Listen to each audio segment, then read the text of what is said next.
Hello दोस्तों, कैसे हैं आप सब। स्वागत है आप सभी का कॉमिक वर्ल्ड 2.0 पर। तो चलिए दोस्तों शुरू करते हैं वेद प्रकाश शर्मा के नॉवेल देवकांता संतति के पहले इशू का तीसरा भाग। चाहे हमें कोई कितना भी लालच क्यों ना दे, मगर हम किसी भी कीमत पर अपने इस अनोखे पात्र का नाम लिखकर अपने प्यारे पाठकों की जिज्ञासा, उत्कंठा और दिलचस्पी पर तुषाराघात नहीं करेंगे। हाँ, इतना वादा करते हैं कि आगे चलकर जल्दी से हम उसका नाम खोल देंगे। जब तक हम उसका नाम आप लोगों को ना बताएं, तब तक आप ज़रा अपने दिमाग को कष्ट देकर पहचानने की कोशिश करें। अगर आपने पहचान लिया तो निश्चय ही आप तीव्र बुद्धि के स्वामी हैं। हाँ, तो आए हमारे साथ और देखें इसे। अरे, इनका तो हुलिया ही बता रहा है कि ये महाशय बहुत दिन से इसी कैद में आराम फरमा रहा है। सारे कपड़े मैले हो चुके हैं। ये महाशय अव्वल नंबर के अय्यार हैं, लेकिन बेचारे के पास इस समय अपनी अय्यारी का बटुआ तक नहीं है। अगर इन महाशय पर बटुआ होता तो हम समझते कि इतने दिन तो क्या, ये कुछ देर भी इस कैद में रहने वाले नहीं थे। मगर फिर भी यह महाशय यूं ही चुपचाप इस कैद में नहीं पड़े। कैद से छुटकारा पाने का काफ़ी लंबे समय से निरंतर प्रयास कर रहे हैं। खैर, ये बात तो बाद में बताएंगे। पहले ज़रा इनका और उस जेल खाने का हुलिया लिख देना हम ज़रूरी समझते हैं। तो देखिए, आपके खासे लंबे चौड़े जिस्म पर एक कुर्ता और धोती है। दोनों ही कपड़े जगह जगह से फट चुके हैं।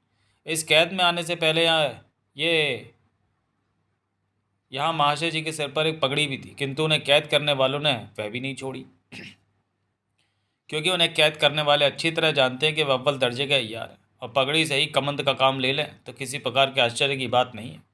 वे एक छोटी सी कोठरी में बंद हैं। कोठरी के एक कोने में एक चारपाई पड़ी है। कोठरी में तीन तरफ मजबूत दीवार है और चौथी तरफ मजबूत लोहे के सरिये का दरवाज़ा।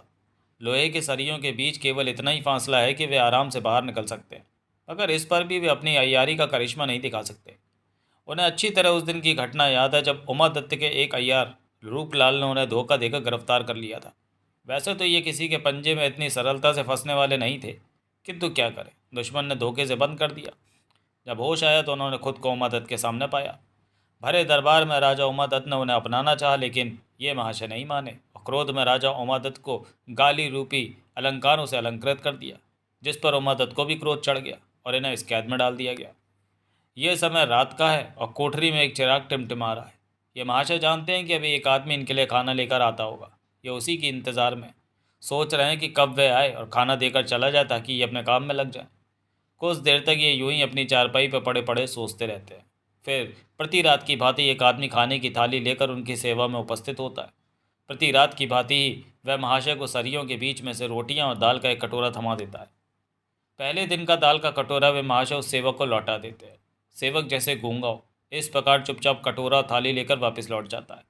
हम ये कहना नहीं भूलेंगे कि इन महाशय के साथ हर रोज़ यही क्रिया होती है। सेवक थाली में रोटी और सब्जी का कटोरा लेकर आता है। रोटी और कटोरा देकर पहला कटोरा और थाली लेकर वापस चला जाता है। नित्य कर्मों से निवृत्त होने हेतु कोठरी में ही एक तरफ स्नान गृह और शौचालय बना हुआ है। सेवक के चले जाने पर महाशय भोजन करना शुरू कर देते हैं। सारी रात सारी रोटी पेट में पहुंचाकर कटोरा भी खाली कर देते हैं और स्नान घरे में जाकर एक माट यानी घड़े से पानी पीते हैं तथा कटोरा धो लेते हैं। इस प्रकार पेट पूजा कर यह महाशय जी आराम से बिस्तर पर लेट जाते हैं। इसी प्रकार लेटे लेटे काफ़ी देर हो जाती है तो चिराग बुझा देते हैं। अब साहबान की कोठरी में अंधकार हो जाता है। कुछ देर वे अंधेरे में ही अपने बिस्तर पर लेटे रहते हैं। रात का एक पहर बीत चुका है। वे चुपचाप अपने स्थान से उठते हैं। अंधेरे में टटोल का चिराग और चकमक उठाकर धोती की लांग में छुपा लेते हैं। सावधानी के साथ चारपाई की बाही निकाल लेते हैं और स्नान गृह की ओर चल देते हैं। स्नान गृह में पहुंचकर वे किवाड़ अंदर से बंद कर लेते हैं और चकमक द्वारा चिराग जला लेते हैं। स्नान गृह की धरती से अपनी शक्ति का प्रयोग करके एक पत्थर निकालकर एक तरफ रख देते हैं। अब धरती में एक खोखला भाग उभर आता है। वे महाशय उसी में उतर जाते हैं। अब हमारी समझ में आया कि ये एक सुरंग है, जिसे ये महाशय उसी दिन से तैयार करने में लगे हुए हैं जिस दिन से इस कैद में। एक हाथ में चिराग और दूसरे हाथ में चारपाई की बाही लिए ये महाशय छोटी सी सुरंग में रेंगते से आगे बढ़ते हैं। थोड़ी ही देर में उस स्थान पर पहुंच जाते हैं जहां तक ये सुरंग तैयार कर चुके हैं।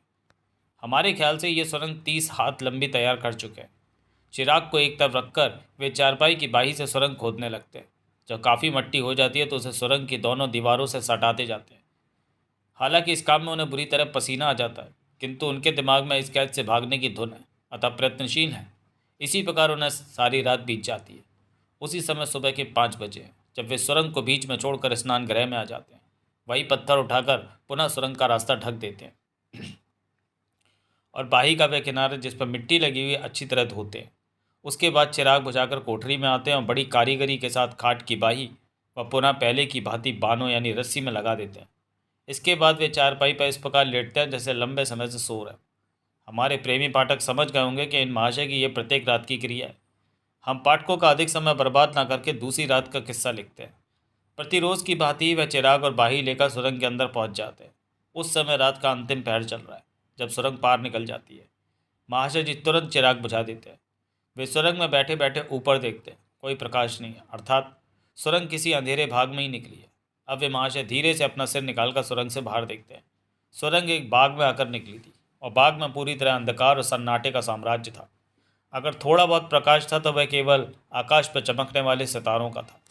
आसमान एकदम साफ था और उस पर झिलमिलाते नन्हे नन्हे सितारे बड़े प्यारे लग रहे थे।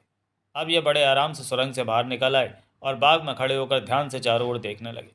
कदाचित महाशय जी उस बाग को पहचानने और उसमें से बाहर निकलने का मार्ग खोजने के चक्कर में थे। ये महाशय जी इस बाग को पहचान चुके थे। क्यों पहचान चुके थे, इसका रहस्य हम आगे चलकर उसी समय प्रकट करेंगे जिस समय इन महाशय जी का किस्सा लिखा जाएगा। वैसे हमारी ये पंक्ति प्यारे पाठकों के लिए एक सूत्र भी है। पाठक समझने का प्रयास करें कि ये महाशय जी कौन व्यक्ति हैं। खैर, हम देखते हैं कि महाशय जी इस प्रकार आगे बढ़ जाते हैं मानो वे यहाँ रहते हैं। वे बाग के दक्षिण की ओर बढ़ते हैं। सारा बाग ऊंची ऊंची पहाड़ियों से घिरा हुआ है। कुछ ही देर बाद वे एक खास पहाड़ी के नीचे टटोल टटोल कर कुछ तलाश करने लगते हैं। कुछ ही देर के बाद उन्हें एक खटका मिल जाता है। वे शक्ति लगाकर खटके को दबा देते हैं। लाभ ये होता है कि समीप की पहाड़ी में एक दरवाज़ा बन जाता है। वे उसी में समा जाते हैं। अंदर जाकर वे उसी प्रकार का एक अन्य खटका दबाकर मार्ग बंद कर देते हैं। अब इस लंबी चौड़ी गुफा में इस कदर अंधकार छाता है कि हाथ को हाथ सुझाई ना दे। किंतु हमारे महाशय जी जैसे यहाँ हमेशा चलने के अभ्यस्त हो, अंधेरे में आगे बढ़ते ही जाते हैं, ठीक ऐसे ही जैसे वे सुरंग में आने जाने के अभ्यस्त रहें। कुछ देर पश्चात वे एक ऐसे स्थान पर पहुंच जाते हैं जहाँ से गुफा 4 भागों में विभक्त होती है। इस स्थान पर भी हमारे महाशय जी एक क्षण के लिए भी नहीं ठटके, बल्कि इस गुफा के मालिक की बाती दाहिनी तरफ मुड़ गए। वे रुकते नहीं, लेकिन एकाएक चौंक कर उन्हें रुक जाना पड़ा। वे दाहिनी ओर मुड़े थे, किंतु बाईं ओर दूर गुफा में अंधेरे के बीच उन्हें मोमबत्ती दिखाई दी। कदाचित कोई आदमी उजाला करने के लिए मोमबत्ती हाथ में लिए गुफा में बढ़ा चला आता था। हमारे महाशय जी ने उसे दूर से ही देख लिया था, जबकि वे अच्छी तरह से समझते थे कि मोमबत्ती हाथ में लिए आने वाला व्यक्ति किसी भी प्रकार फिलहाल उन्हें नहीं देख सकता। समय गुजरने के साथ वह व्यक्ति समीप आता जाता था। हमारे महाशय जी एक स्थान पर छुपकर उस आने वाले की प्रतीक्षा करते रहे। जब वह करीब आ गया तो महाशय जी ने उसे पहचान लिया। वह उमादत्त का वही अय्यार था जिसने हमारे महाशय जी जैसे अव्वल दर्जे के अय्यार को गिरफ्तार किया था, यानी रूपलाल। रूपलाल को आता देख हमारे महाशय जी को अजीब सी खुशी का एहसास हुआ। उन्होंने सोचा, क्यों ना यहाँ से बाहर निकलते निकलते वे रूपलाल की करनी का मज़ा उसे चखा दे। कुछ देर बाद जब रूपलाल उनके समीप से थोड़ा आगे निकल गया तो वे ज़ोर से बोले, रूपलाल, कहाँ जाते हो? आवाज़ सुनकर रूपलाल तेजी से पलटता है, मगर इस समय तक हमारे अय्यार महोदय उस पर छलांग लगा चुकते हैं। रूपलाल बौखला जाता है। मोमबत्ती उसके हाथ से छूटकर गुफा की पथरीली धरती पर गिर जाती है, किंतु वह बुझने के स्थान पर जलती रहती है। इधर रूपलाल अभी कुछ समझ भी नहीं पाता कि महाशय जी एक झटके से उसकी कमर में बंधी मयान से तलवार खींच लेते हैं। जब तक रूपलाल संभल कर खड़ा हुआ, उस समय तक महाशय जी तलवार तानकर उसके सामने खड़े हैं। अब हम तुम्हें तुम्हारी करनी का फल देंगे रूपलाल। रूपलाल महाशय जी को देखते ही चौंक पड़ता है। कहता है, तुम यहाँ? क्यों, क्या हम यहाँ नहीं हो सकते? महाशय जी मुस्कुराकर कहते, लेकिन तुम उस कैद से कैसे? अभी उमादत्त इतनी मजबूत कैद तैयार नहीं करवा सका जिसमें हमें कैद कर सके, लेकिन इस समय आप धोखा खा रहे हैं। रूपलाल ने तुरंत बात बदल कर कहा, मैं वो नहीं हूँ जो दिखता हूँ। क्या मतलब? इस बार महाशय जी चौंक पड़े। मतलब यही कि मैं रूपलाल नहीं हूँ, उसने कहा, बल्कि कोई और ही। मैंने रूपलाल को कैद कर लिया। इस समय मैं आपको कैसे मुक्त कराने आ रहा था। इस रूप में मुझे आने में किसी प्रकार की दिक्कत नहीं पड़ी। तो असल में कौन हो तुम? मैं गुलबदन सिंह हूँ, रूपलाल ने बताया। झूठ बोलते हो तुम, महाशय जी सावधानी के साथ कहते। तुम हमें फिर धोखा देना चाहते हो। पहली बार तो तुमने हम पर अचानक हमला किया था, इसलिए हम तुम्हारे धोखे में आ गए, वरना हम तुम्हारे जैसे छोटे मोटे अय्यारों के बस में कब आते हैं। आप मेरा यकीन कीजिए, मैं गुलबदन हूँ, उसने कहा। मैं अभी अपने अय्यारी के बटुए में से एक चूरा निकाल कर अपने चेहरे पर लगा सकता हूँ और अपना ये मेकअप उतार कर आपको अपनी वास्तविक सूरत दिखा सकता हूँ। सावधान। हमारे महाशय जी एकदम पैंतरा बदल कर बोले, अगर बटुए पर हाथ लगाए तो हम तुम्हारे हाथ काट देंगे। चेहरे पर चूरन लगाने की कोई ज़रूरत नहीं है। पहचान का वह शब्द बताओ जो तुम्हें बताया था। जवाब में रूपलाल चकरा कर रह गया। उसके मुंह से कोई शब्द नहीं निकला। गर्दन झुक गई उसकी। क्यों, व्यंग्यात्मक ढंग से बोले महाशय। बोलो, पहचान का शब्द नहीं पता ना?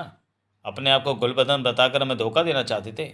सोचते थे हम तुम पर यकीन कर लेंगे और बटुए से चूरन निकालने की इजाज़त दे देंगे और तुम बेहोशी का चूरन निकाल कर हमें आसानी से बेहोश कर दोगे। मगर ये नहीं जानते कि हम तुम जैसे छोटे मोटे अय्यारों को अपनी जेब में रखते हैं। रूपलाल चुपचाप गर्दन झुकाए खड़ा रहा। लाओ, अपना अय्यारी का बटुआ हमें दो, नहीं दोगे तो हम तलवार का प्रयोग करेंगे।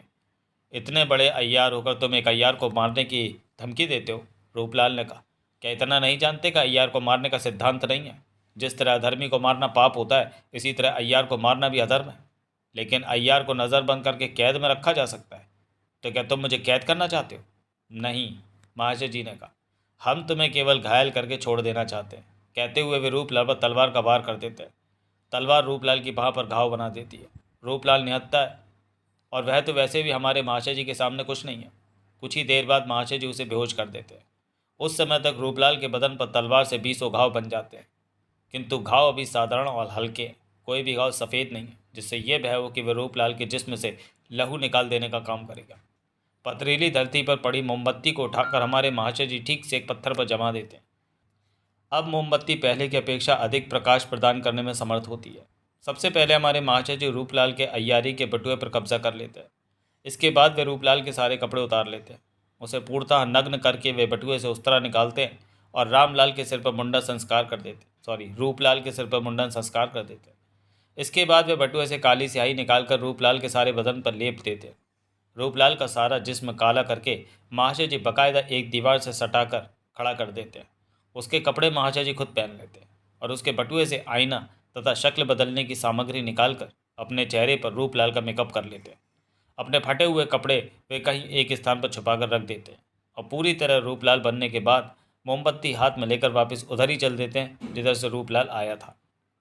वे कोई आधा कोस सुरंग में चलने के बाद एक ऐसे स्थान पर पहुंच जाते हैं जहां सुरंग की धरती और छत के बीच एक लोहे की सीढ़ी लगी हुई है।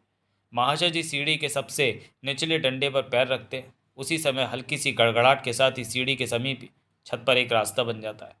सीढ़ी पर चढ़कर महाशय जी ऊपर पहुंच जाते हैं। ये रास्ता एक स्नान गृह में खुलता है। वहां पहुंचकर वे एक टोंटी को घुमाते हैं। रास्ता पुनः बंद हो जाता है। यह स्नान गृह महल में रहने वाले रूपलाल के कमरे का है। कमरे से बाहर निकलकर वे दालान में आ जाते हैं। दालान में पहुंचकर वे सीटी बजाते हैं। जवाब में उमादत्त के 5-7 अय्यार उनके पास आ जाते हैं। क्या हुआ रूपलाल? एक अय्यार पूछता है। जल्दी से हमारे साथ आओ। महाशय जी ये कहकर पुनः रूपलाल के कमरे में प्रविष्ट हो जाते हैं। सारे अय्यार कमरे में आ जाते हैं। उसी समय महाशय जी कमरे का दरवाज़ा बंद कर लेते हैं। सभी अय्यार चौंकते हैं। क्या बात है रूपलाल, तुम घबराए से क्यों? एक अय्यार पूछता है। बड़ा गजब हो गया, हमारे राजा के माथे पर कलंक का टीका लग गया। महाशय जी एकदम बोले। कुछ बोलो भी, क्या बात है? उसने भी पूछा। लेकिन महाशय जी ने अपने हाथ में दबी एक गेंद जैसी गोल वस्तु जोर से कमरे की धरती पर पटक दी। हल्का सा धमाका हुआ और सारे कमरे में एकदम गाढ़ा सफ़ेद धुआं भर गया। हुआ ये था कि ये छोटा बम महाशय जी को रूपलाल के बटुए से मिला था। उसके प्रभाव से बचने के लिए एक दवा खानी होती थी।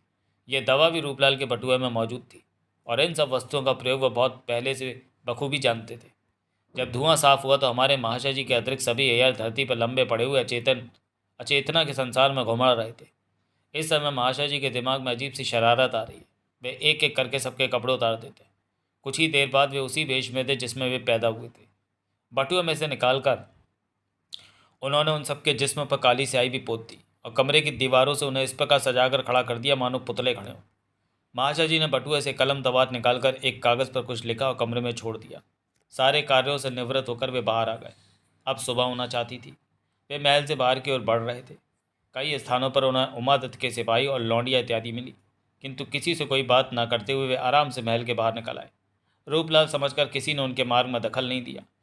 उस समय रात्रि के अंतिम पहर का एक चंदा शेष था जब वे उमादत्त के शहर चमनगढ़ में घूम रहे थे। एकाएक वे बस्ती के एक मकान में बंद दरवाजे पर दस्तक दे रहे थे। कदाचित वे जानते थे कि यह मकान उमादत्त के खास अय्यार विक्रम सिंह का है। कुछ देर बाद मकान का दरवाज़ा खुला। महाशय जी सब जानते थे। दरवाज़ा खोलने वाली एक कम उम्र की लड़की थी। वह सुंदर और भोली भाली थी। महाशय जी जानते थे कि यह विक्रम सिंह की लड़की कुंती है। अरे चाचा जी, आप सुबह सुबह? कुंती उन्हें अंदर ले गई। वे विक्रम सिंह की पत्नी चंदा रानी से मिले। चंदा रानी ने उन्हें इज्जत से बिठाया। औपचारिक बातों के पश्चात महाशय जी ने पूछा, विक्रम सिंह कहाँ गए सुबह सुबह? तुम्हें नहीं पता भैया, चंदा रानी ने कहा। क्या कहूँ, मैं तो परेशान हूँ। मैं तो अब हर औरत को यही राय दूंगी कि कभी किसी अय्यार से शादी ना करें। हम यहाँ बैठे रहते हैं और अय्यार लोग महीनों महीनों के लिए गायब हो जाते हैं। भला ये भी कोई काम हुआ? पति से अलग रहते रहते हम पर क्या गुजरती है, ये कोई हमसे ही पूछे भैया। मैं तुम्हें यही राय दूंगी कि तुम कभी शादी मत करना, वरना तुम्हारी पत्नी भी हमारी तरह उदास बैठी तुम्हारी राह देखती रहेगी और तुम महीनों महीनों अपने अय्यारी के चक्कर में लगे रहोगे। अगर शादी करो तो ये अय्यारी छोड़ देना।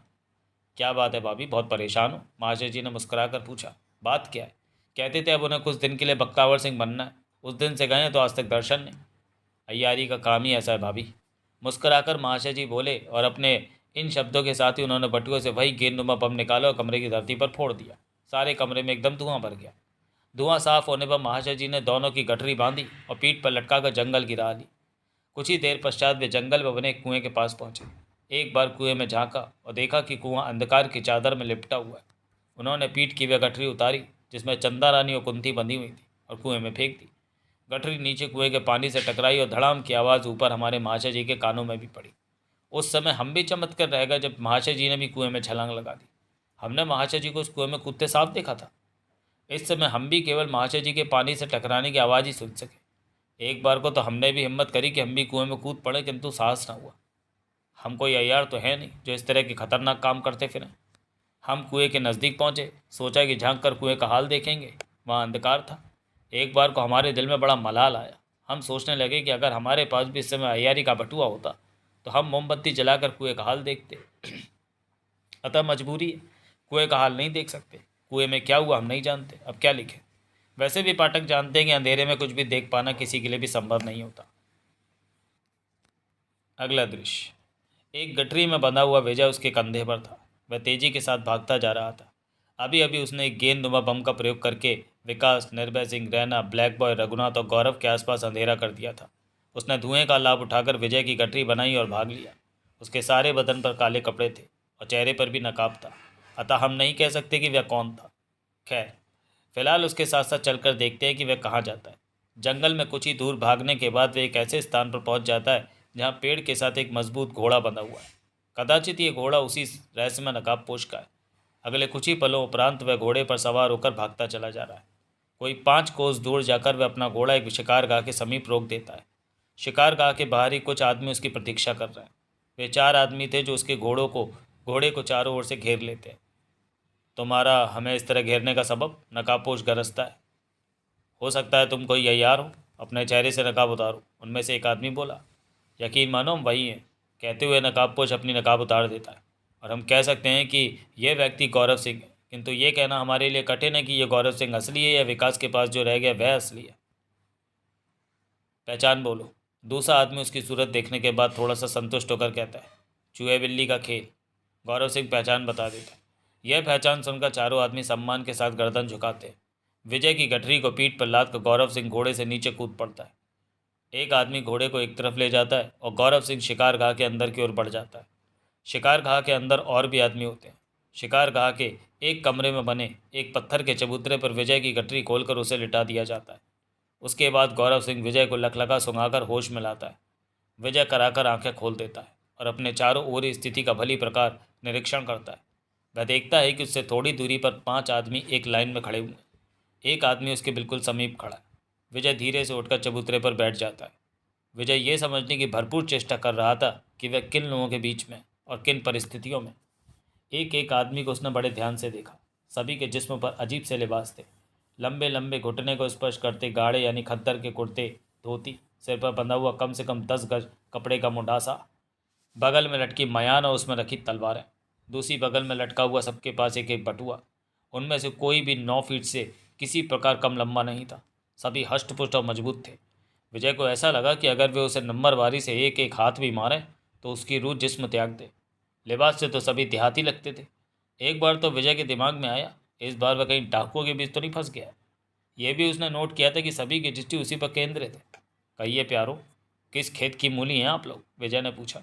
जी, कहते हुए गौरव सिंह ने सम्मान के साथ उसके सामने हाथ जोड़ दिए। हम समझे नहीं।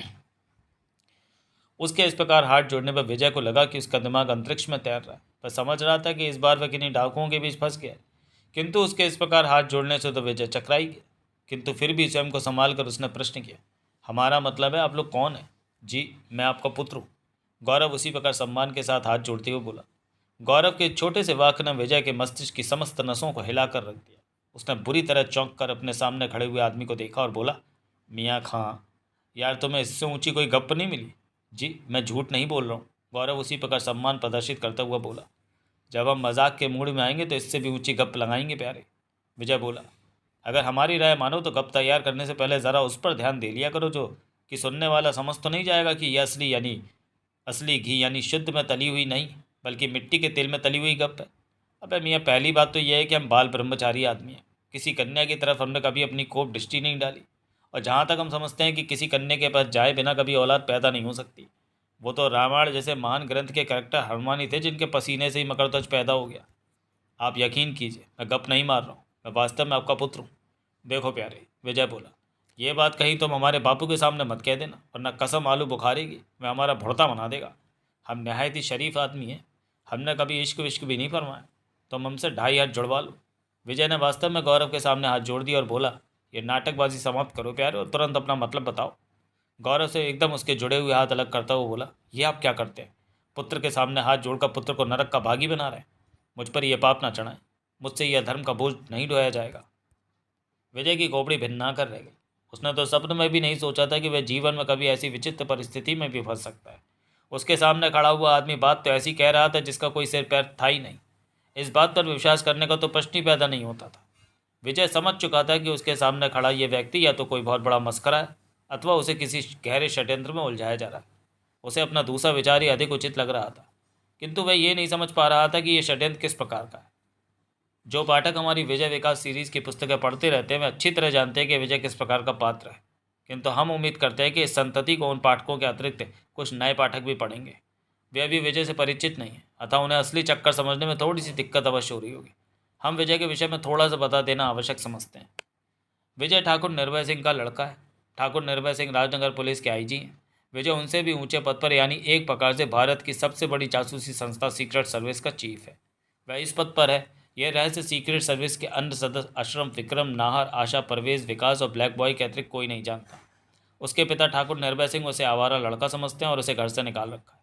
विजय राजनगर में एक आलीशान कोठी में रहता है क्योंकि वह भारत का एक माना हुआ जासूस है, अतः देश विदेश में उसके हज़ारों दुश्मन हैं। ब्लैक बॉय और रैना उसके चचेरे भाई बहन हैं। रघुनाथ रिश्ते में उसका जीजा है, अतः विकास उसका भांजा हुआ, किंतु विकास को उसने जासूसी सिखाई है, इसलिए अधिकांशतः विकास उसे गुरु ही कहता है। विजय मजाकिया टाइप का है, लड़कियों से दूर भागता है इत्यादि। उसमें गुण तो इतने हैं कि अगर सभी को लिखने बैठे तो एक अलग ही उपन्यास तैयार हो जाएगा, किंतु हम यहाँ उसका इतना अधिक विस्तृत परिचय देकर ना तो विषय से भटक नहीं चाहते और ना ही पाठकों की दिलचस्पी समाप्त करना चाहते हैं। हम विजय का इतना संक्षिप्त परिचय दे चुके हैं जितना आवश्यक समझते थे। अब हम आपको वापस कथानक पर लाते हैं। विजय इस समय बड़ी उलझन में फंसा हुआ है। वह अच्छी तरह जानता है कि दुनिया में उसके हज़ारों दुश्मन हैं जो उसे किसी भी प्रकार जीवित नहीं देखना चाहते। उनमें से कोई भी हो सकता है जो उसके खिलाफ षड्यंत्र रच सकता है, किंतु ये षड्यंत्र है किस प्रकार का ये समझना ही विजय की बुद्धि से बाहर हो रहा था। आखिर प्यारे लाल, तुम चाहते क्या हो? विजय ने गौरव की आंखों में झांकते हुए प्रश्न किया। सबसे पहले तो यही यकीन दिलाना चाहता हूँ कि मैं आपका पुत्र हूँ, गौरव ने उसी सम्मान के साथ कहा। अगर प्यारे तुम ये कहने लगे कि सूरज सन 28 में पश्चिम से निकलकर पूरब में डूबता था तो हम कैसे यकीन कर लेंगे? लेकिन ये बात दूसरी है पिताजी, गौरव ने कहा। विजय को यह पिताजी शब्द बड़ा अजीब सा लगा। उसने घूर कर गौरव को देखा, किंतु उसके चेहरे पर वह मासूमियत के अतिरिक्त किसी भी प्रकार के भाव नहीं पड़ सका। विजय को लगा कि वह व्यक्ति बहुत बड़ा अभिनेता है, परंतु उसकी समझ में ये नहीं आ रहा था कि आखिर यह व्यक्ति इतने सफल अभिनय के साथ खुद को उसका पुत्र साबित करके अपने कौन से षड्यंत्र अथवा उद्देश्य में सफल होना चाहता है। उसने निश्चय किया कि इसकी चक्करदार बातों का जवाब उसे भी उसी ढंग से देना चाहिए, इसी तरह शायद वह व्यक्ति सीधा हो सके। विजय बोला, वैसे प्यारे आपका लेवल क्या है? जी लेवल? गौरव चकरा सा गया। मैं आपका मतलब नहीं समझा। बस प्यारे, इसी तरह मैं तुम्हारा मतलब नहीं समझा। विजय बोला, खैर तुम अपना नाम बताओ। गौरव सिंह। कहाँ की पैदावार हो? जी। गौरव पुनः चकरा गया। मेरा मतलब कहाँ पैदा हुए, कहाँ रहते हो? जी मैं भरतपुर में पैदा हुआ और वहीं रहता हूँ, गौरव ने उत्तर दिया। तुम्हारी उम्र क्या होगी? यही कोई 40 वर्ष। और तुम्हारी जानकारी के लिए हम तुम्हें बता दें प्यारे गौरव मियाँ कि हमारी भी 40 साल की बाकी उम्र है। विजय अपने ही ढंग से अपने ही मूड में बोला। अब प्यारे तुम ही सोचो कि तुम हमारे पुत्र कैसे हो सकते हो। हमारे ख्याल से तो दुनिया में कभी ऐसा हुआ नहीं होगा कि 40 वर्ष के बाप का 40 साल का ही पुत्र हो। फिर तुम हमें ज़रा सिद्ध करके दिखाओ कि हम तुम्हारे बाप और तुम हमारे पुत्र कैसे हो गए। ओह, आपका मतलब इससे था? गौरव एकदम इस प्रकार बोला मानो खुश हो गया। जी हाँ, विजय उसी की नकल कर उतारता हुआ बोला। अब ज़रा ये भी बता दो कि तुम्हारे माता पिता का नाम क्या है? देवकांता, गौरव ने जवाब दिया। देवकांता, विजय ने पूछा। यह कौन सी युग का नाम है प्यारे? मेरा विचार है पिताजी कि आप समझे नहीं, गौरव ने कहा। देवकांता मेरे माता पिता का नाम है, अर्थात पिता का नाम देव सिंह और माता का नाम कांता, और मैं देवकांता की संतति यानी संतान हूँ। मेरी एक बहन भी है, वंदना। देव और कांता, ये दो नाम विस्फोट से बनकर विजय के मस्तिष्क पर फट गए। उसका सिर चकराने लगा। इस बार उसने ध्यान से गौरव को देखा और बोला, लेकिन प्यारे लाल, मेरा नाम तो देव सिंह नहीं है, फिर तुम हमारे पीछे क्यों हाथ धोकर पड़े? मैं जानता हूँ कि इस समय आपका नाम विजय है, गौरव ने कहा, लेकिन मुझे यकीन है कि मेरी माँ और अपनी पत्नी कांता को देखते ही आप सब कुछ समझ जाएंगे। अगर हुक्म हो तो मैं माँ को बुलवा दूँ। विजय को लगा जैसे उसके मस्तिष्क पर कोई जोर जोर से हथौड़े बरसा रहा है। उसे लगने लगा जैसे उसके मस्तिष्क में कीड़ा रेंग रहा हो, और वह कीड़ा कह रहा है, देव, देव, कांता, कांता, देव कांता, देव कांता। हाँ, मैं माँ को साथ लाऊं, गौरव ने कहा। जल्दी कांता को मेरे सामने लाओ। विजय न जाने किस मूड में आ गया था। रोशन सिंह, गौरव ने तुरंत एक आदमी को आदेश दिया, जल्दी से भागकर माँ को सूचना दो कि मैं पिता को ले आया। पिताजी उन्हें बुला रहे हैं, उन्हें तुरंत यहाँ ले आओ। अब उनकी ज़िंदगी में किसी प्रकार का कोई दुख नहीं रहेगा। रोशन सिंह नामक आदमी तुरंत उस कमरे से बाहर चला गया। विजय के मस्तिष्क में तेज़ तूफान चल रहा था। उसके दिमाग में तेज़ी से हज़ारों विचारों का आगमन हो रहा था। वह स्वयं नहीं समझ पा रहा था कि उसका दिमाग क्यों परेशान है। उसे अचानक क्या हो गया? देव, अचानक एक नारी स्वर उसकी विचार श्रृंखला तोड़ देता है। मेरे प्राणनाथ, मेरे देवता, मेरे भगवान। विजय तेजी से पलटकर कमरे के दरवाजे की ओर देखता है। वहाँ एक औरत खड़ी है, अत्यंत बूढ़ी औरत, परंतु फिर भी बेहद सुंदर। उसके चेहरे पर झुर्रियाँ पड़ी हुई हैं, चेहरे की हड्डियाँ उभरी हुई हैं, मानो वह एक लंबे समय से विरह की अग्नि में जल रही है। उसके जिस्म पर एक दूध जैसी सफ़ेद और साफ धोती है, बूढ़ी आंखों में आंसू हैं। उसने देव कहकर विजय को पुकारा था। उसकी आवाज़ में असीम दर्द था, मानो अभी फूट फूट कर रो पड़ेगी। कमरे में एक चिराग जल रहा था। चिराग के उस क्षीण से पीले प्रकाश में द्वार पर खड़ी वह बूढ़ी औरत रूह सी लग रही थी। विजय ने देखा, उसने अपनी बाहें फैला रखी थी और खड़ी खड़ी कांप रही थी। कांता, एकदम पागल सा होकर चीख पड़ा विजय। न जाने उसे एकदम क्या हो गया कि वह उस बूढ़ी औरत की बाहों में समाने के लिए मचल उठा। उसका सारा चेहरा सुर्ख हो गया। सारी दुनिया को भूलकर वह अपनी संपूर्ण शक्ति से चीखा, कांता। बूढ़ी कांता उसकी तरफ दौड़ी, विजय कांता की तरफ। विजय की बाहें भी इस कदर फैल गई थी मानो सदियों से बिछड़ा हुआ प्रेमी अपनी प्रेमिका को बाहों में लेने के लिए तड़प उठा। वे दोनों पागल होकर एक दूसरे की ओर लपके, और फिर एक झटके से वे एक दूसरे की बाहों में समा गए। गौरव के साथ उसके सभी साथियों के ओठों पर अजीब सी मुस्कान नृत्य कर उठी। कांता नामक वह बुढ़िया और विजय इस प्रकार एक दूसरे से लिपटे जा रहे थे मानो एक दूसरे के जिस्म में समाना चाहते हो। विजय विजय जैसे पागल हो गया था। इस समय विजय का एक नया रूप देखने को मिल रहा था। गले मिले ही मिले विजय रो पड़ा। कांता पहली फूट फूट कर रो रही थी। विजय विजय रो रहा था, कदाचित जीवन में पहली बार। सारी दुनिया को भूलकर विजय और कांता एक दूसरे की बाहों में समाये हुए थे। उन दोनों को कमरे में उपस्थित अन्य किसी का भी जैसे कोई आभास ही नहीं था। और उधर गौरव सिंह ने अपने आदमियों को वहाँ से हटने का संकेत दिया। वे सब चुपचाप कमरे से बाहर निकल गए। स्वयं गौरव सिंह भी कमरे से बाहर चला गया और बाहर से उसने इस कमरे का दरवाज़ा बंद कर दिया। उसके बाहर जाते ही बूढ़ी कांता ने एकदम रंग बदला। उसके हाथ में एक कागज़ था जिसमें सफ़ेद चूर्ण था। उसने वह चूर्ण विजय की नाक के सामने अड़ा दिया। सांस के साथ उसकी सुगंध विजय के मस्तिष्क में घुसती चली गई। एक क्षण बाद वह बेहोश होकर कांता की बाहों में झूल गया। कांता, जो अभी तक बूढ़ी और शक्तिहीन नजर आती थी, एकदम उसकी बाहों में इतनी शक्ति आ गई कि उसने बेहोश विजय को अपनी बाहों में समा लिया। इसके बाद उसने धीरे धीरे उसे धरती पर लिटा दिया। इस समय कांता की फुर्ती दर्शनीय थी। उसने जल्दी से अपनी धोती के नीचे कमर पदा कमंद निकाला और दूसरे कमरे की छत में बने रोशनदान पर अटका दिया। उसने तेजी से अपनी सफ़ेद साड़ी उतार दी और इसके नीचे उसने सलवार और कुर्ता पहन रखा था। धोती में उसने जल्दी से विजय को बांधा, गठरी कंधे पर लटकाई और फुर्ती के साथ कमर पर चढ़कर रोशनदान पर पहुंच गई। कदाचित वह विजय को लेकर जल्दी से जल्दी गौरव सिंह इत्यादि से दूर निकल जाना चाहती थी, और अगले ही पल वह बेहोश विजय के साथ रोशनदान की दूसरी ओर फुर्ती के साथ उतर रही थी। चारों ओर सन्नाटा सा छाया हुआ था। अगला दृश्य, वह कमसिन सुंदर और मासूम औरत जो अभी अभी बूढ़े गुरु के मेकअप में थी और जिसने अभी अभी नकली दाढ़ी, मूंछ और सर के सफ़ेद बाल अपने चेहरे से हटाकर हाथ में ले लिए थे, अब वह बेहोश माधव सिंह को लखलखा सुंघाकर होश में लाने की चेष्टा कर रही थी। माधव सिंह को होश आया तो वह अपने सामने उस औरत को देखकर एकदम उठकर खड़ा हुआ और बोला, अरे मायादेवी आप? हाँ, हम ही, हम मूर्ख। मायादेवी नामक वह स्त्री बोली, तुम क्या खा का यारी करते हो? मैं ना होती तो तुम आज फंस गए थे। लेकिन आप? माधव सिंह को इस चमत्कार पर गहनतम आश्चर्य हो रहा था। हाँ, मैं गौरव सिंह और वंदना की गुरु गुरबचन सिंह के रूप में यहाँ थी। और मैंने गौरव सिंह बने गणेश दत्त को खूबसूरत धोखा दिया। ओह! माधव सिंह समझकर बोला, आपने तो कमाल कर दिया। ये समय बातों में गंवाने का नहीं है। माया देवी बोली, मेरी बात कान लगाकर सुनो, तुरंत ही अमल करो। इसके बाद माया देवी ने माधव सिंह के कान में कुछ कहा। माधव सिंह स्वीकृति के अंदाज में गर्दन हिलाता रहा। हम नहीं कह सकते कि माया देवी ने उसके कान में क्या कहा, क्योंकि हमसे भी नहीं सुनता। खैर, देखा जाएगा। वो देखो, माया देवी की बात सुनकर माधव सिंह जंगल में एक तरफ बढ़ गया। कदाचित कहीं जा रहा है। क्यों पाठको, क्या राय है? किसके पीछे चलते?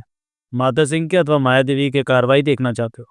हम जानते हैं कि हमारे साथ कुछ मनचले पाठक भी हैं। हर हालत में वे माया देवी के पीछे ही जाने का निर्णय लेंगे। वो देखें, माया देवी भी एक तरफ को चल दी है। आइए, इसके पीछे चलकर हम इसकी कार्रवाई देखते हैं। माया देवी जंगल में बढ़ती जा रही है। उसकी चाल में काफ़ी तेज़ी है। उस समय सूर्यदेव आकाश पर काफ़ी ऊपर आ चुके हैं जब माया देवी उसी खंडहर में प्रविष्ट होती है जिसमें कभी बलवंत को बख्तावर सिंह के लड़के कुलबदन सिंह ने कैद कर रखा था। इस खंडहर की भौगोलिक स्थिति हम पहले ही लिखाएं। अब व्यर्थी उसे दोहराकर हम नीरस बातों में नहीं उलझना चाहते। यहाँ पर हम केवल इतना लिखेंगे कि माया देवी कमंद लगाकर उस कोठरी की छत पर पहुंच गई और उसने भी छत के दाएं कोने में खड़ी लोहे की छोटी सी गुड़िया को घुमाया। छत में रास्ता बन गया। माया देवी ने नीचे कोठरी में झांक कर देखा, किंतु उसे कुछ भी नजर नहीं आया। रास्ता इतना बड़ा था कि एक बार में केवल एक ही आदमी इसमें से नीचे कूद सकता था। चारों ओर से बंद उस कोठरी में इस मोकले से दिन के समय भी इतना प्रकाश नहीं पहुंच रहा था कि ऊपर से पूरी कोठरी को भली प्रकार से देखा जा सकता। माया देवी बेखटके कोठरी में कूद गई। नीचे पहुंचने के कुछ देर बाद उसकी आंखें कोठरी की स्थिति देखने की अभ्यस्त हो पाई। यह देखकर माया देवी आश्चर्यचकित रह गई कि कोठरी में कोई कैदी तो क्या, प्राणी के नाम पर वह चिड़िया का बच्चा भी नहीं था। माया देवी ने घूम घूम कर सारी कोठरी भली प्रकार से देखी। हाँ, एक तरफ वे जंजीरें तो अवश्य पड़ी थी जिनमें बलवंत सिंह बंधा होना चाहिए था। माया देवी उन्हीं जंजीरों को देखती देखती कुछ सोच रही थी कि एकाएक माया देवी की दृष्टि जंजीर के पास पड़े कागज के एक पुर्जे पर पड़ी। उसने आगे बढ़कर वह कागज उठा लिया। कागज तय किया हुआ था। उसने जल्दी से उसकी सारी तय खोली। लिखा था, माया देवी, हमें लगता है कि तुम खुद को ही सबसे बड़े अय्यार समझती हो। हम तुम्हें बता दें कि ये तुम्हारे दिल की बहुत बड़ी भूल है। बेगम बेनज़ूर बेशक तुम्हारे अव्वल दर्जे के अय्यार मानती है, लेकिन हमारे लिए तुम ऐसी हो जैसे एक भोली वाली लड़की। बेशक तुमने गुरबचन सिंह बनकर माधव सिंह को खूबसूरत धोखा दिया है, लेकिन हमारी नज़र में ये कोई काम नहीं है। माधव सिंह अभी अय्यारी सीख रहा है, पूरी तरह अय्यार नहीं है। उसे धोखा देना कोई खास कारीगरी का काम नहीं है। अगर उसके स्थान पर कोई चतुर, चालाक और बुद्धिमान अय्यार होता तो उसी समय समझ जाता कि तुम गुरबचन नहीं बल्कि कोई अय्यार। जब तुमने उसे अर्थात गणेश दत्त को केवल सिंह समझा। गुरबचन सिंह के सारे अय्यार अच्छी तरह जानते हैं कि गुरबचन सिंह कभी इस प्रकार की नादानी भरी भूल नहीं कर सकता। एक बेवकूफ़ी माधव सिंह ने यह की कि तुम्हें बोलने का अवसर दिए बिना ही वह खुद अपने साथ घटित घटनाओं को बताता चला गया। तुमने मूर्ख को मूर्ख बनाया, अतः कोई इनाम का काम नहीं किया। अब कोई खास काम करके दिखाओ तो हम तुम्हारी अय्यारी को माने। लेकिन एक बात के प्रति हम तुम्हें सावधान कर देना चाहते हैं, और वो ये कि तुमने जिस आदमी के रूप में माधव सिंह को धोखा दिया है, यानी गुरबचन सिंह को, तो तुम भी अच्छी तरह जानती होगी। वे हम तुम जैसे हजारों अय्यारों के गुरु हैं। उनके मुकाबले पर अय्यार आज तक कोई देखने में नहीं आया। हम समझते हैं कि गुरबचन सिंह तुम्हें अय्यारी का जवाब तैयारी से अवश्य देंगे। और ये भी तुम्हें मालूम होगा कि गुरबचन सिंह की अय्यारी में फंसा व्यक्ति प्यास लगने पर भी पानी नहीं मांगता। तुम यहाँ से बलवंत सिंह को प्राप्त करना चाहती थी, लेकिन अब देखो, यहाँ तुमने कितना खूबसूरत धोखा खाया। बलवंत सिंह की तो एक ऐसा आदमी है जिसे ये पता है कि मुकरंद कहाँ है, और मैं समझता हूँ कि इस समय हर अय्यार मुकरंद की तलाश में है, क्योंकि जिसे मुकरंद मिल गया। अच्छा, अब अय्यारी के किसी भी मोड़ पर अवश्य मिलेंगे। काला चोर। माया देवी ने पूरा पत्र पढ़ लिया और फिर कुछ सोचने लगी। कदाचित वह यह सोचने का प्रयत्न कर रही थी कि आखिर यह काला चोर कौन हो सकता है। ये तो वह नहीं सोच पाई कि यह कौन हो सकता है। अलबत्ता ये अवश्य सोच लिया कि वह जो कोई भी है शीघ्र ही पुनः मुलाकात होगी, क्योंकि इस पत्र में उसे अय्यारी के लिए खास चुनौती दी गई थी। उसने पत्र की तह करके अपने बटुए में रख लिया। उस कोठरी से कमंद द्वारा बाहर आई और गुड़िया द्वारा पुनः छत पर बना रास्ता बंद कर दिया। अब वह जंगल में से होती हुई भरतपुर की तरफ बढ़ गई। भरतपुर से बाहर ही उसने अपने बटुए की मदद से अपना चेहरा बदला और उसने अपना वेश किसी मर्दाने व्यापारी जैसा बना लिया। इसके बाद वह भरतपुर में दाखिल हो गई। भरतपुर में मुख्य विशाल द्वार पर उसे किसी ने रोकने की कोशिश नहीं की। बस्ती और बाजारों में से गुजरती हुई वह जिस महल में पहुंची, उस समय सूर्यदेव अस्ताचल में डूबते हुए विदाई बिगुल बजा रहे थे। वह महल के द्वार पर पहुंची। महल के द्वार पर अनेक सिपाही और चौकीदार पहरा दे रहे थे। महाराज दलीप सिंह तक हमारा पैगाम ले जाओ, कहना कि एक व्यापारी खास शिकायत लेकर हाजिर हुआ। इस समय महाराज का आम दरबार लगा। एक चौकीदार ने कहा, इस समय कोई रोक टोक नहीं है, जो शिकायत है तुम महाराज से कह सकते हो, हमारे साथ आओ। इतना कहकर एक चौकीदार उसे महल के अंदर ले गया। कुछ ही देर में माया देवी दलीप सिंह के दरबार में थी। सबसे ऊंचे सोने से जड़े सिंहासनों पर राजा दलीप सिंह बैठे थे। उनके इर्द गिर्द सम्मानित सिंहासन पर दलीप सिंह के खास खास आदमी जैसे अय्यार, ज्योतिषी और विशेष सलाहकार बैठे हुए थे। जनता नीचे धरती पर विजय फर्श पर बैठी थी। एक एक करके सभी दलीप सिंह से अपनी शिकायतें कह रहे थे। माया देवी भी चुपचाप जहां स्थान मिला बैठ गई। तब जबकि उसका नंबर आया, उसने सम्मान के साथ कहा, महाराज मेरी शिकायत तकलीए यानी अकेले में कहनी होगी। फिलहाल मेरी यही विनती है कि जब सब चले जाएं तो मेरी शिकायत पूछी जाए। ये कहते हुए उसने एक दृष्टि दलीप सिंह के सबसे समीप वाली कुर्सी पर बैठे अय्यर बलवंत सिंह पर डाली थी। राजा दलीप सिंह ने उसकी बात स्वीकार कर ली। उस समय रात का प्रथम पहर आरंभ हो गया था, जब प्रजा विदा हो गई और वहां केवल सिपाही व अय्यार आदि रह गए। अब तुम अपनी शिकायत हमसे कह सकते हो। मेरा मतलब पूर्णतः तकलीफ से था महाराज, माया देवी ने मर्दाने स्वर में कहा। बात कुछ ऐसी है कि केवल आप ही को बताई जा सकती है। कृपा करके आप एक सायत यानी क्षण के लिए मुझे अपने एक विशेष कक्ष में ले चले। बिल्कुल नहीं, एकदम बलवंत सिंह ने विरोध किया। जो कहना है सबके सामने कहो। महाराज ये दुश्मनों की अय्यारी भी हो सकती है। हमें तो ऐसा नहीं लगता, दलीप सिंह ने कहा। और अगर वास्तव में ये आदमी अय्यार है तो यहाँ दरबार के अंदर आप सब लोगों के बीच अय्यारी करके जाएगा कहाँ? हम इसकी बात सुन लेने में किसी प्रकार का हर्ज नहीं समझते। फिर किसका साहस था कि राजा दलीप सिंह की इच्छा का विरोध करता? अपने विशेष कक्ष में ले जाकर दलीप सिंह ने पूछा, कहो क्या कहते हो? महाराज मेरा नाम बनारसी दास है, मैं आपका ही राज्य का व्यापारी। मैं जंगल से गुजर रहा था कि मुझे अय्यार बलवंत सिंह दिखा। मैं उस समय दूर ही था जब मैंने बलवंत सिंह को गुलबदन सिंह से बातें करते देखा। गुलबदन सिंह और बलवंत सिंह साथ साथ? दलीप सिंह चौंक कर बोले, ये तुम क्या कह रहे हो? आप मेरा यकीन कीजिए महाराज, मैं बिल्कुल ठीक कह रहा हूँ। माया देवी ने उसे पुरुष स्वर में कहा। मैं भी तो यही देखकर चौंका था कि हमारे महाराज का अय्यार गौरव सिंह के गुरु गुरबचन सिंह के साथ कैसे। अतः मैंने भी सोचा कि आज क्यों ना मैं भी महाराज के लिए अय्यारी का काम कर। मैं खुद एक पेड़ के तने के पीछे छुपकर उन दोनों की बातें सुनी। उनकी बातें सुनकर मुझे पता लगा कि वास्तव में ये आदमी जो इस समय दरबार में है, असली बलवंत सिंह नहीं है, बल्कि हमारा अय्यार असली बलवंत सिंह तो कहीं कैद में है। और ये गौरव सिंह का अय्यार गणेश दत्त यहाँ बलवंत सिंह की सूरत बनाकर आया। ये तुम क्या कह रहे हो? बुरी तरह चौंका दलीप सिंह। मैं बिल्कुल सत्य फरमा रहा हूँ। माया देवी ने किसी साधारण व्यापारी की बात ही सहम कर कहा। तुम्हारे पास कुछ सबूत है? दलीप सिंह ने उसे घूरते हुए पूछा। सबूत? वह इस प्रकार बोली जैसे सोचने का प्रयास कर रही है। फिर जैसे एकदम याद आ गया, अरे हाँ याद आ गया, बोलो। मेरे ख्याल से गौरव सिंह इन दिनों आपके यहाँ कैद है, उसने कहा। गौरव सिंह का हमारी कैद में रहने से इस बात का क्या संबंध? दलीप सिंह ने कठोर स्वर में पूछा।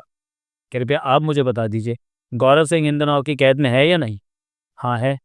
तो अब ये सोचिए कि ये बात हमें कैसे पता लगी? बोलो। गुरबचन सिंह और नकली बलवंत सिंह की बातचीत से, माया देवी ने कहा।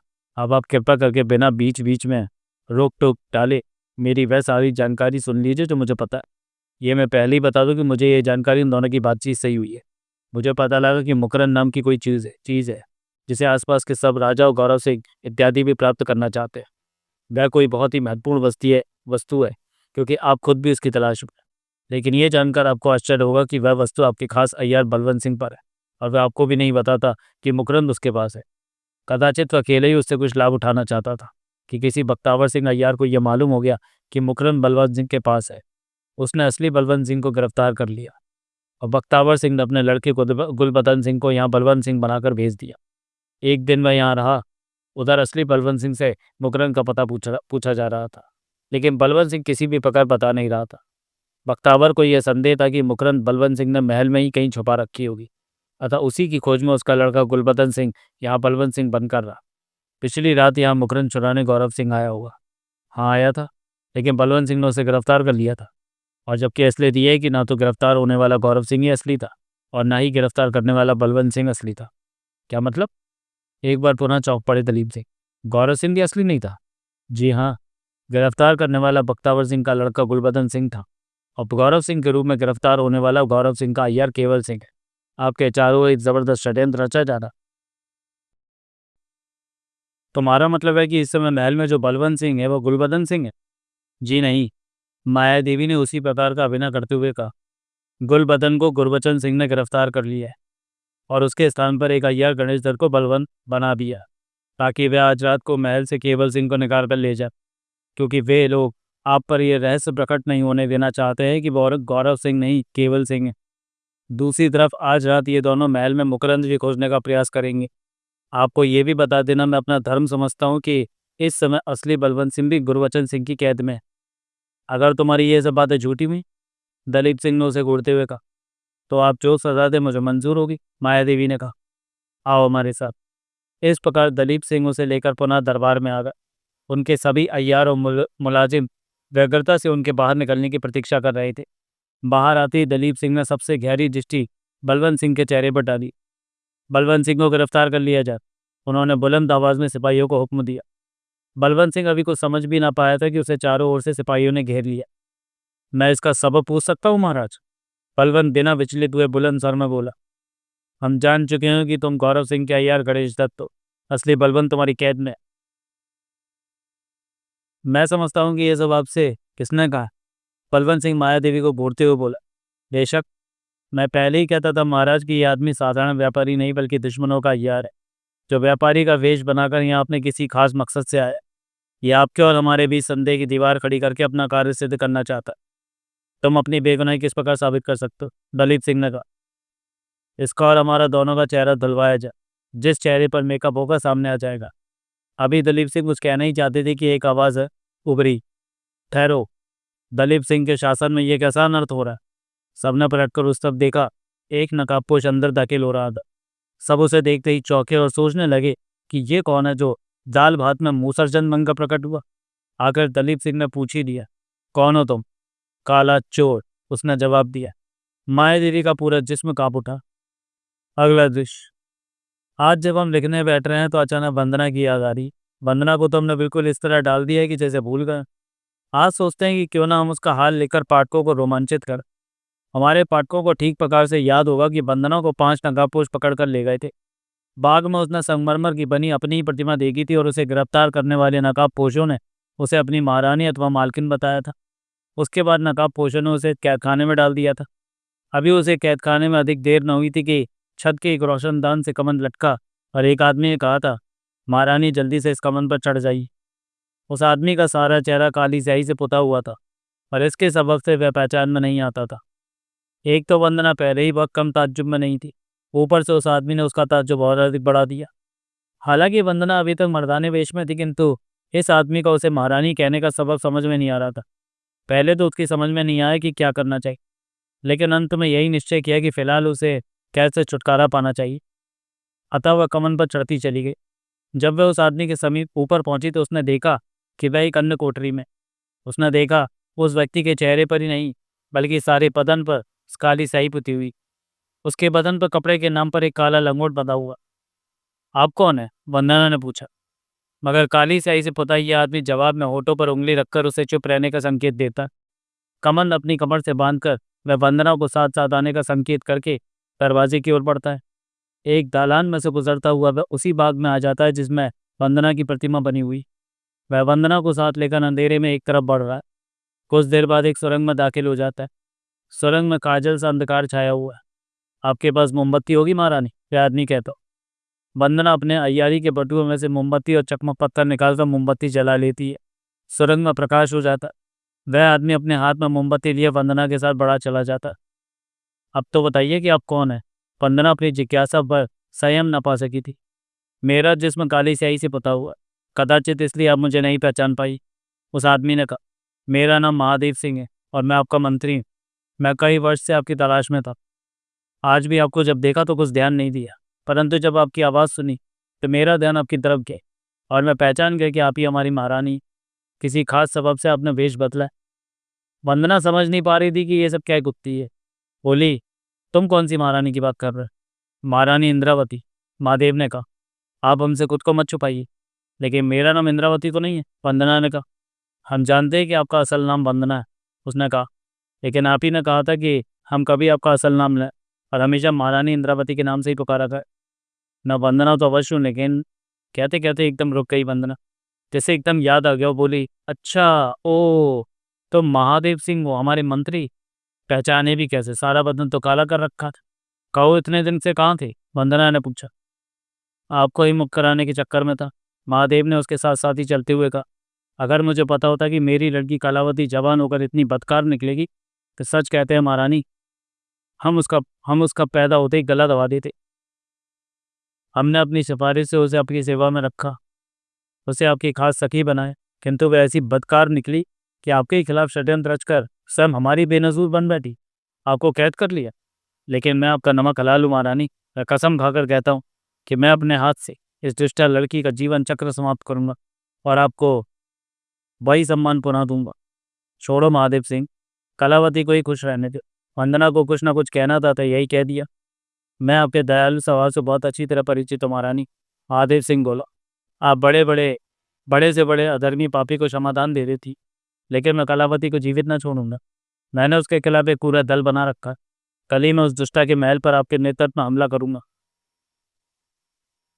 उससे पहले मैं यहाँ शहर में सूचना फैला दूंगा कि बेगम बेनज़ीर दुष्टा है, उससे कोई भी खुश नहीं है। उसने आपकी प्रजा में यही बात घोषित कर रखी है कि आप कहीं बाहर गई हुई और अपने बाग करती का काम उसे सौंप गई हैं, इसलिए वह दरबार में आपकी प्रतिमा रखती है। उस बाग में जिसमें से इस समय हम निकल कर आए, उसमें भी आपकी प्रतिमा। वह आपके सभी मुलाजिमों पर यही प्रदर्शित करती है कि वे आपके अनुपस्थिति में आपके आदेशों का पालन करके अपना फ़र्ज़ पूरा कर रही है, मगर यह असलियत है कि उसने आपको कैद कर रखा। मेरे अतिरिक्त मेरे दल के लोग ही जानते हैं। क्या मतलब? वंदना उसकी चक्करदार बातों में बुरी तरह उलझी हुई थी। अभी शायद आपको उस दुष्टा के पूरे पाप कर्मों के बारे में अच्छी तरह पता नहीं है, महादेव सिंह बोला। हाँ, आपको पता भी कैसे? आपको तो उसने कैद में डाल रखा है। मुझे तो बताते हुए भी शर्म आती। आखिर कलावती मेरी लड़की ही तो है। ये आप जानती हैं कि उसने आपको कैद कर रखा था। बाहर आपकी प्रजा और सिपाही सिपाहियों इत्यादि ने यही प्रचार कर रखा है कि आप किसी आवश्यक काम से बाहर गई हैं। सब यही समझते हैं कि यहाँ आपका शासन है, लेकिन असलियत हम जानते हैं। उसने आपको कैद कर रखा है और स्वयं शासन करती है। जब यह वास्तविकता सबको पता लगेगी कि सब मिलकर उस दुष्टा का सिर धड़ से अलग कर देंगी। वंदना समझ नहीं पा रही थी कि वह महादेव से क्या बात करे। महादेव जो भी कुछ कह रहा था उसे कुछ नहीं पता था, परंतु एक खास वजह से वह महादेव सिंह का विरोध भी नहीं कर रही थी। एकाएक वे गुफा के अंत में पहुंच गए। उस स्थान पर गुफा बंद थी, परंतु सामने वाली दीवार में खूंटी खड़ी हुई थी। महादेव सिंह ने खूंटी नीचे को दबाई तो सामने की दीवार में मार्ग बन गया। उस दरवाजे में से दूसरी ओर निकलकर वह रास्ता उसी प्रकार की एक खूंटी को ऊपर करने पर बंद कर दिया गया। इस समय वे एक छोटी सी कोठरी में थी। महादेव सिंह ने 3 बार ताली बजाई। प्रतिक्रिया ये हुई कि कोठरी के छत में एक मोगला खुला और एक आदमी ने अंदर झाँका। ऊपर से झांकने वाले आदमी के हाथ में भी एक चिराग था। अतः वंदना ने देखा कि उस आदमी के सारे चेहरे पर सिंदूर लगा हुआ था। उसका पूरा चेहरा किसी बंदर की भांति लाल हो रहा था। उसने एक लोहे की सीढ़ी लटका दी। महादेव सिंह ने उसे ऊपर चढ़ने का संकेत दिया और कुछ ही देर बाद महादेव के साथ स्वयं वंदना भी ऊपर पहुंच गई। ऊपर उसने स्वयं के बाग में पाया। जिस आदमी ने सीढ़ी लटकाई थी उसके पूरे बदन पर सिंदूर पुता हुआ था। उसके शरीर पर कपड़े के नाम पर केवल एक लंगोट था। वह आदमी वहीं रह गया और महादेव सिंह वंदना को साथ लेकर आगे बढ़ गया। एक छोटे से कोने में एक तमंजिला छोटा सा मकान बना हुआ था। महादेव सिंह उसे लेकर उसी मकान में चला गया। उस मकान के अंदर महादेव सिंह के कम से कम 20 आदमी थे। आज मैं महारानी को बेगम बेनज़ीर की कैद से निकाल लाया हूँ। हर्ष से सब उछलने लगे, जबकि वंदना चमत्कृत सी थी। अभी तक की घटनाओं का लेश मात्र भी तात्पर्य उसके समझ में नहीं आ रहा था। उसे बाकायदा इज्जत देकर महारानी साबित किया जा रहा है। उसके पीछे किसी की क्या यारी हो सकती? ये उसकी समझ से परे था। महारानी, आपके सेवा भाव के दर्शन करना चाहते हैं। वंदना ने बिना कुछ बोले अपने चेहरे से दाढ़ी और मूछें हटा दी, साथ ही अपने नकली बाल भी हटा दिए। अब वंदना की सूरत सबके सामने थी। सबने सम्मान के साथ सिर झुका लिए। इसके बाद किसी महारानी की बात ही वंदना की खातिर की गई।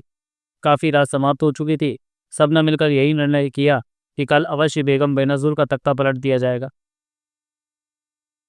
इसके बाद वंदना के सोने का प्रबंध अकेले कमरे में शानदार बिस्तर पर किया गया। कमरे का द्वार अंदर से बंद करके वंदना अपने बिस्तर पर लेटी हुई थी, परंतु उसके दिमाग में तरह तरह के विचार चकरा रहे थे। आज दिन से ही वह बेहद चमत्कारिक घटनाओं में घिर गई थी। असल बात यह थी कि वह वंदना नहीं थी, बल्कि वंदना की खास सखी शीला रानी थी। वंदना एक आवश्यक काम से कहीं गई थी। उसके गुरु गुरबचन सिंह ने शीला रानी को वंदना और केवल सिंह को गौरव सिंह बनाया था। इसके बाद वह इन नकाबपोशों के बीच फंस गई। यहाँ आकर उसने गजब का ही खेल देखा। यहाँ के लोग उसे अथवा यूँ कहिए कि उसकी सखी वंदना को महारानी मानते हैं। बाग में महारानी की प्रतिमा बनी हुई है। शीला रानी वंदना की ऐसी सखी थी कि उसे वंदना की नस नस का पता था। उसे अच्छी तरह पता था कि वंदना कहीं की महारानी नहीं। फिर ये सब क्या, किस ढंग की अय्यारी है? महादेव उसे ज़बरदस्ती महारानी बना देना चाहता था। एक बार को तो उसके दिमाग में आया कि वह पूछे कि ये सब चक्कर क्या है, किंतु उस समय वह कहती कहती रुक गई। जब उसे ये ख्याल आया कि कहीं वास्तव में ही तो वंदना उनसे चुपकर यहाँ की महारानी नहीं बनी हुई थी, अतः उसे किसी बात में अनभिज्ञता प्रकट नहीं करनी चाहिए।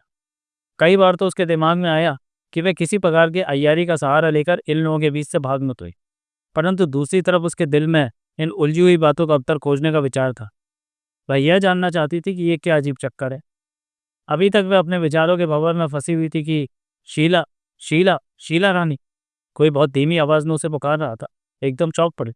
कमरे में चिराग जल रहा था। उसने जल्दी से पलटकर आवाज की दिशा में देखा। कमरे की एक दीवार में एक बालिश सा लंबा और एक ही बालिश चौड़ा वर्गाकार मोकला बना हुआ था।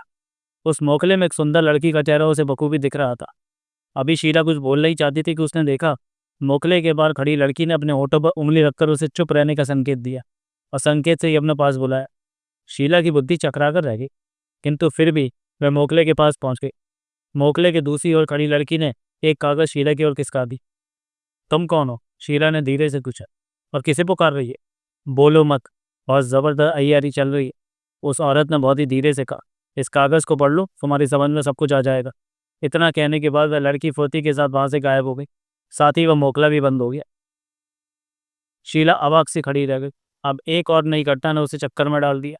उसने कागज खोला और चिराग की रोशनी में पढ़ने लगी। पढ़ते पढ़ते उसकी अजीब हालत होती जा रही थी। अगला दृश्य, जेम्स बॉन्ड, माइक स्क्रीन, बागारोफ और भुचांका। दुनिया के तख्ते के 4 महान देशों के इन 4 महान जासूसों को तो जैसे हम भूल ही गए। कायदा ये कहता है कि हमें इन 4 महान विभूतियों के साथ इतनी नाइंसाफ़ी नहीं करनी चाहिए। कम से कम ये तो लिखना ही चाहिए कि ये लोग यहाँ कैसे फंस कर और इनके साथ क्या गुजरी और अब क्या करना चाहते हैं। सबसे पहले हम इनका संक्षिप्त परिचय देते, क्योंकि हम जानते हैं कि हमारे बहुत से नए पाठक संतति पढ़ रहे हैं। जेम्स बॉन्ड ब्रिटेन का अव्वल दर्जे का जासूस है। माइक का अमेरिका में पहला स्थान है। बागारोफ रूस की नाक है तो हुचांग पर चीनी तानाशाह गर्व करते हैं। आयु की दृष्टि से इन सब में बड़ा बागारोफ। सब बागारोफ को चचा कहते हैं और उसकी इज्जत करते हैं। बागारोफ के बात करने का ढंग ऐसा है कि वह बात बात पर ऊ पटांग गालियां दिया करता है। उसके बारे में यह प्रसिद्ध है कि जिसको जितनी अधिक गालियां दिया करता है, समझो उससे उतना ही अधिक प्यार करता है।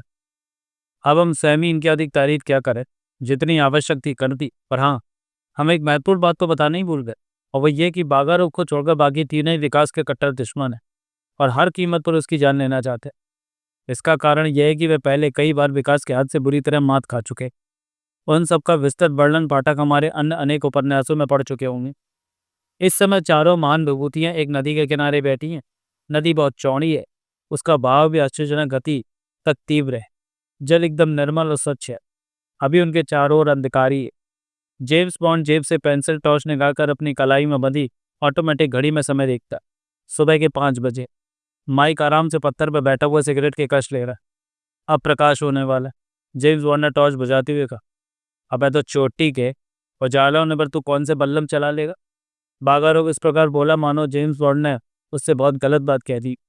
पता नहीं कितनी बार दिन निकला और कितनी रातों को यहाँ गुजारा, उजाला हो या अंधेरा, हमने पत्थरों से इससे टकराने कहते को यही क्या है। एक साला वो अल्फान से चमका था, वह भी गधे का सींग बन गया। मतलब ये चचा कि प्रकाश होने पर हम कम से कम ये तो जान ही जाएंगे कि हमारे चारों तरफ क्या क्या है। माइक ने कहा, रात के 11 बजे से स्थान पर बैठे हैं, लेकिन अभी तक ये भी पता नहीं लगा कि हमारे चारों ओर है क्या। तू क्यों बीच में टाइंटा कर रहा है उठनी के? बागारोफ ने कहा, चारों ओर हो गई क्या? वही जंगल, पहाड़ और नदी।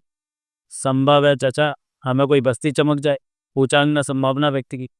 तू तो बोलती पर ढक्कन लगा ले वे चीनी चूहे। बागारोफ बोला, वरना चीन की दीवार पर से नीचे फेंक दूंगा।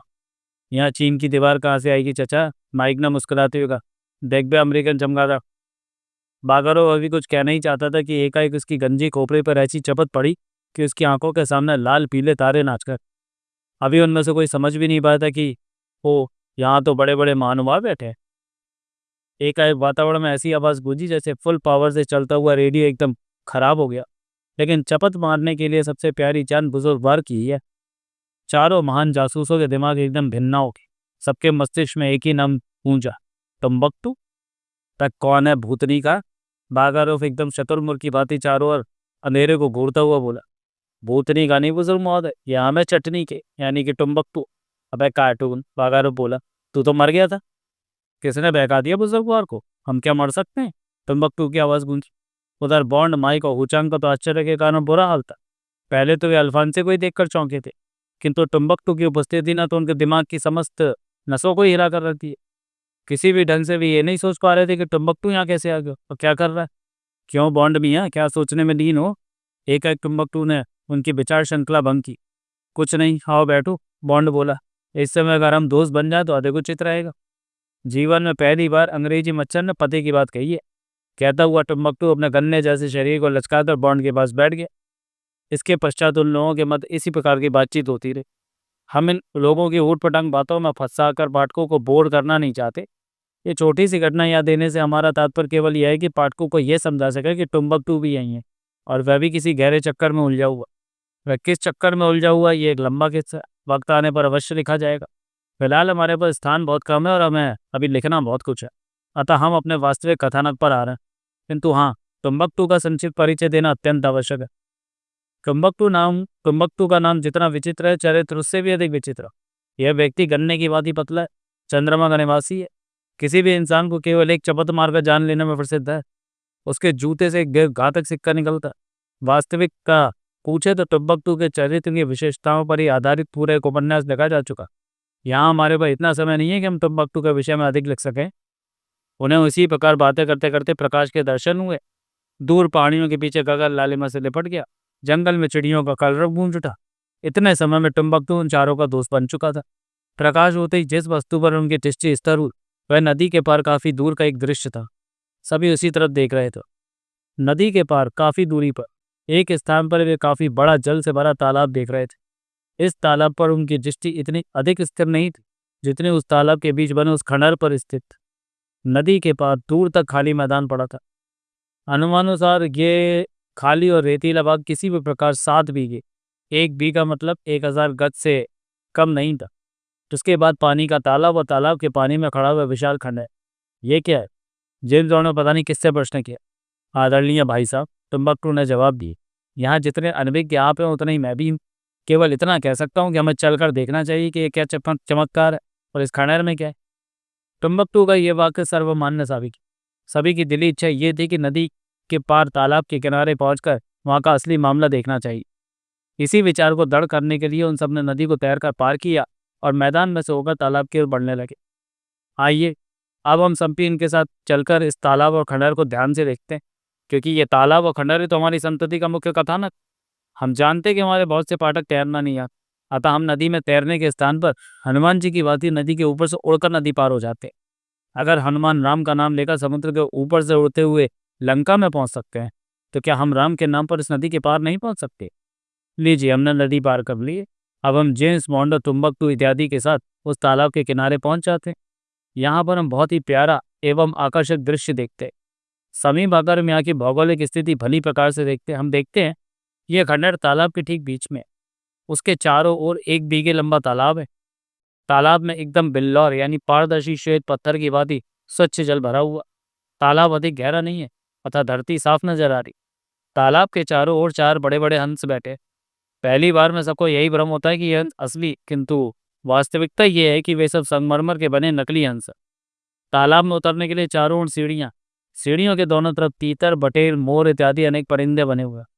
पहली नज़र में वे सभी असली होने का भ्रम पैदा करते हैं।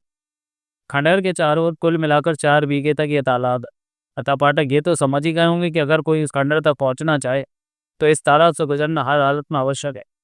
तालाब में उतरने के लिए चारों ओर सीढ़ियाँ बनी हुई हैं।